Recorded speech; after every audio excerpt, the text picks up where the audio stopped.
JB here, JB here. Hope everyone's doing outstanding. Friday, October 31st, 328 on this Friday afternoon. A really quick rant, talk about the market. Some names I'm looking at go from there. S&P up 0.6%, back in rally mode, $5 off the 130 lows. A great end to the week, a great end to October, last trading session of October. And all amongst well, not every, but all these headwinds, right? If you had talked about the government shutdown lasting all the way through October at the start of the possibility of a government shutdown, you would think the markets would be lower. All the geopolitical things that have gone on, more tit for tat trade war talk with another, threat of tariffs on Canada from Trump, and just all these different things that have gone on. You would think markets won't be at all-time highs, but here we are. We're going to close off the all-time highs, but still, I don't even know how many percent. Is it going to be a closing all-time high here today? I have to go in my charts, which I don't have. I don't have the particular ones up. Let's see. No, we're going to be off because the all-time closing high, sorry, folks, and usually I have all this prepared, but not right now, would be Tuesday's high. Oh, actually Wednesday. No, 287. Yeah, Wednesday's closing high. So, unless we get some crazy squeeze hit to the end of the day.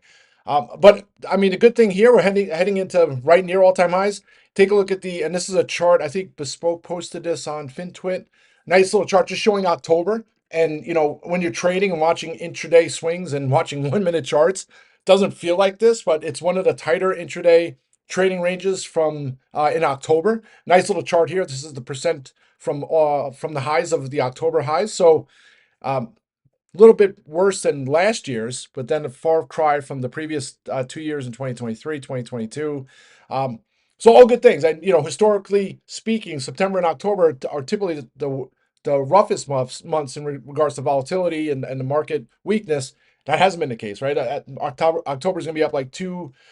Let's see what it is right now. It was 2 and change just a little while ago. If you take a look at October's performance, nearly 2.7 on the S&P. Nasdaq's going to be up 5%, and you look at the Nasdaq is going to be up for the 7th straight month. So at some point, this all comes to an end. It's like there's a bubble in the amount of headlines and conversations around being in a bubble, right? I think if anybody could say for certainty that if there's a bubble, it's a bubble of that talk, right? I talked about this morning the Michael Burry of the notoriety calling the financial crisis. He mentioned a bubble yesterday, so yeah, certainly the thing is, like, when the market has these big pulls, typically it's not, everybody doesn't know, right? It's not like everybody's prepared, everybody has puts, everybody's all set. Typically it comes out of nowhere, right? And it doesn't start like, unless there's some crazy surprise, it usually is like a couple days of weakness, and then all of a sudden we accelerate, and then you look back and you're like, oh wow, we're 10% from all-time highs. That's simply how it happens. So we'll see how this one plays out. But right now, market's $5 off the highs. I continue. I don't, I keep talking about the great circle jerk, and then the great unwind. Those are two things I think at some point, I took the great unwind in regards for me is gold, and then the big circle jerk is the AI capex situation, which is still going, right? So they're still jerking along, I guess is the best way to put it. So until if when that pulls, I think those will be the scenarios that happen. But anyway, all right. So that's overall market. Just nice. I put this little meme this afternoon. This is kind of like the market here today, and it's like Amazon. I think Chevron, right? They're holding up the markets here. But it looked like we're pulling. Yesterday we sold off 1% on the S&P, and the VIX was flat. Today the market's green, and we're up nearly 0.7%, and the VIX is up, right? And the VIX was up over 6% early. It's still up 2%. Sometimes the VIX matters, sometimes it doesn't. It just looks like, I said yesterday was more of like just a function of people taking profits after the somewhat hawkish spin by Chap Powell on Wednesday. So it is what it is. All right, so that's overall markets. Just quick on some individual names. Just actually when we do have some pull, I'm open to both sides of the trades, right? So I continue to look for hedge positions, especially on breaks of support. That's how I'll be positioned when we do have some kind of pull, and then hopefully not loaded to the boat on the call side, right? So scaling out of positions when I have opportunities, and then looking for hedge positions when we break support. That's how I'm trading the current market. I've been doing that for the last 6 months or so, and I'll continue to do so. All right. Sorry, running out of breath here. All right. Quick on individual names. So just really quick at the end of the day here, added PayPal calls. Finally, I've been talking about PayPal since the start of the week after its choice from OpenAI being the processor of choice for ChatGPT. Great earnings as well. And it's one of those names, and I've traded off and on for the last couple of years. It's like a story that it became like this great growth story to being like almost a value story, but even not worse than a value. Value is not a bad thing, but some of these stocks you're trading because you think they're still a growth story. So you want them not to have that stigma associated. Apple is one of those names, right? That used to be a huge growth story. Now it's technically like a value story.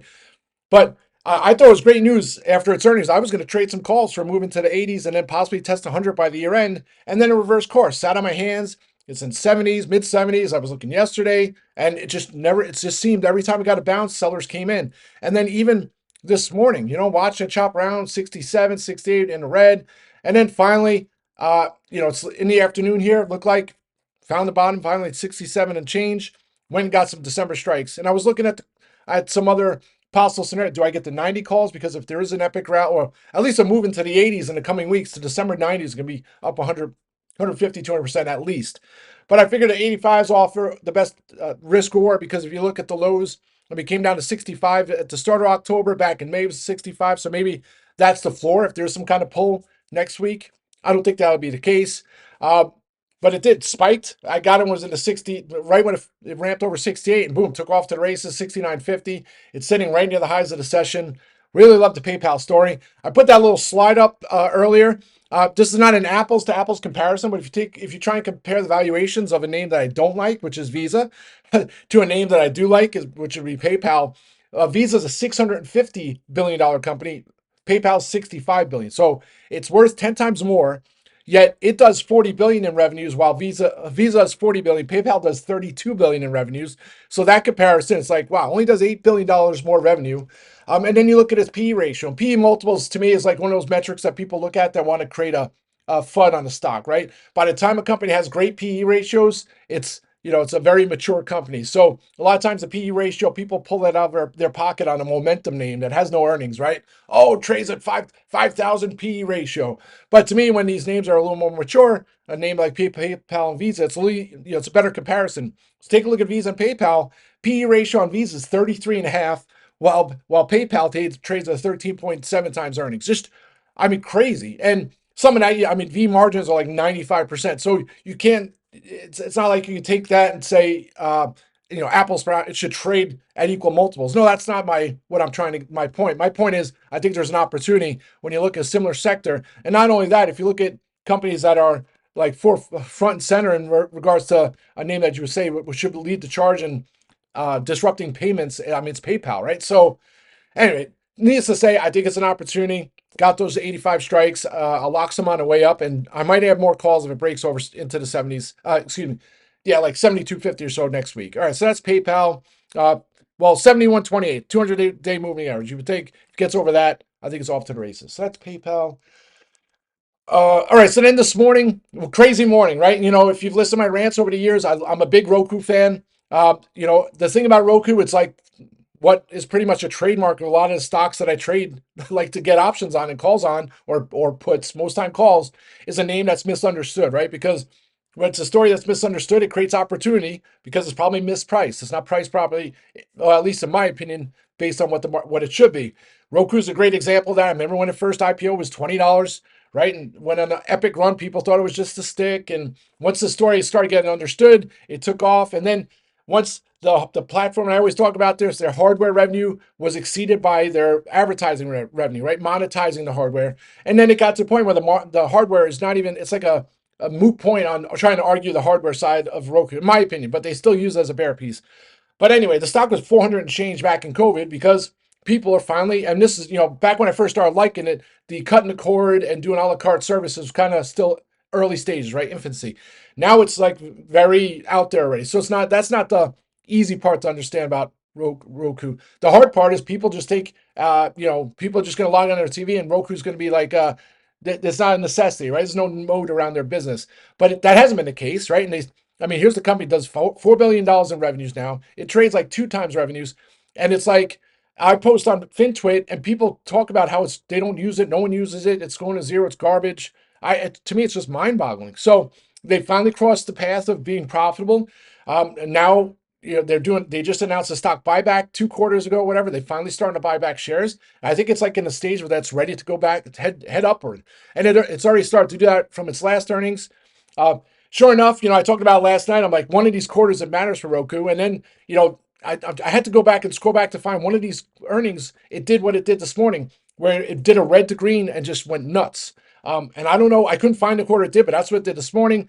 I had my finger on the trigger to get some more calls as I put on the watch list, but I was looking at the November 21st calls. Once it started to go, they were too pricey. I started to go for the November 14th.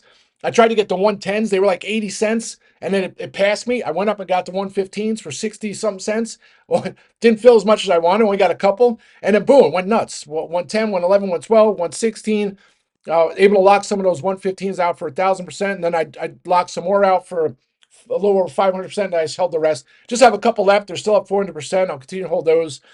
Disappointing, right? Because to me, it's like the Bears take advantage of this and they might push it back under $100. So that's one scenario. The other scenario is they give up finally and this starts to get fully valued what it should be, which in my opinion should be substantially higher. So not going to add any more strikes on it. I was able to lock some of my 130s in, which, if you looked in the after hour session yesterday, you'd be like, oh, I'm going to be staring at these calls till November 21st expiration bidless. That wasn't the case. Thankfully, I locked some in for about 60%. I got some more out for over 100%. And then I'll just hold the rest. And they're actually back into the red. So we'll see what happens into next week. The thing is, too, you look at the analysts, and most of the analysts have like $105 price target, 102. They're still bearish analysts. I was talking about this morning. You have, who is it? I'm trying to think the analyst that has a Rosenblatt, right? I think one of those are negative. All right. That's Roku. Reddit, same kind of situation. I still mind-boggling to me, their earnings and the reaction. It went all the way up to 220, then up to 229, came back down, used that opportunity to add some strikes into next week, and then it just fizzled, right? And then it was under 220. It's sitting here at 210. I could see this trading up to 250 plus next week. So in lieu of trying to close my calls that I added for a loss, I'll just continue to hold those into next week. That's the Reddit story. 1-800-Flowers finding a bid here earlier, and then now it's flat. Still like this one. Not going to go on a rant on that one. And then later in the day, right? So I talked about trying to trade this market in regards to having call positions, but at the same time saying at some point we're going to have some pull. So again, this week, I've done previous weeks at Broadcom. There's some names, a basket of names that I use as hedges. Once we started to get down to 682 on the SPY, I was looking for, I look at Arista Networks, some of these other names in the AI space, and then Broadcom. And then finally, I was looking at the 365s on Broadcom. I think they were 50 cents.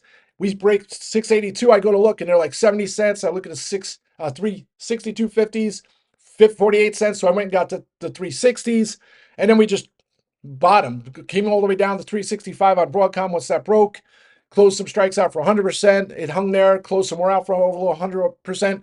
And then I just held a few as just kind of protection. So that's kind of like going to be, I won't say the perfect example of how I'll continue to trade this market, but to me, it's like you got to have some names that you look at if the market finds some weakness, because when we do get some kind of pull, I think there's going to be an opportunity for 1,000% gains on a very short time frame on some puts. So obviously that's a lot easier to happen on a Friday, right? To try and trade Broadcom as a spec hedge put on a Monday, Tuesday, a heck of a lot less.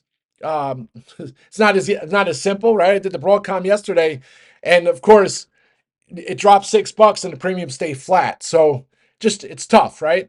Everybody who shorts the market, and everybody hits the bears a lot of times. It's not easy, right? And that's some of the reason why when you do get an opportunity, it does go the right way. It's so profitable because the market, one or two times we have the crazy pulls on the market can make a day, a year, a month. Anyway, all right. Have a great weekend, folks. I'll be back. Rock and roll.